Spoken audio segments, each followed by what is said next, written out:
శివాలయంలో ఇచ్చే ప్రసాదాన్ని, పువ్వుని ఇంటికి తెచ్చుకోకూడదని అంటారు. నిజమేనా? నిజమే.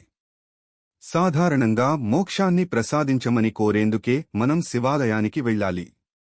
ఈ తత్వాన్ని అర్థం చేసుకోవాలనే ఉద్దేశంతోనే శివాలయంలో ఇచ్చిన ప్రసాదాన్ని, పూలని వెంట తీసుకురాకూడదనే నియమం ఆచరణలోకి వచ్చింది. శాస్త్రీయంగా చూస్తే ఒకప్పుడు శివాలయాలు ఊరికి చివరన, శ్మశానానికి దగ్గరగా ఉండేవి.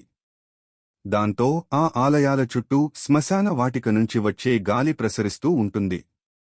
ఆ గాలిలోని బ్యాక్టీరియా, వైరస్లు ప్రసాదంపైన చేరతాయనే భావనతోనే దాన్ని ఇంటికి తెచ్చుకోకూడదనే సంప్రదాయం వచ్చిందంటారు.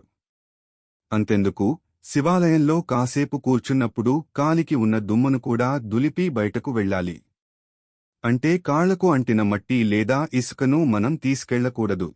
సనాతన నిధి మా ఉచిత మొబైల్ మరియు స్మార్ట్ టీవీ అప్లికేషన్ డౌన్లోడ్ చేసుకోండి, సబ్స్క్రైబ్ చేయండి, లైక్ చేయండి, షేర్ చేయండి.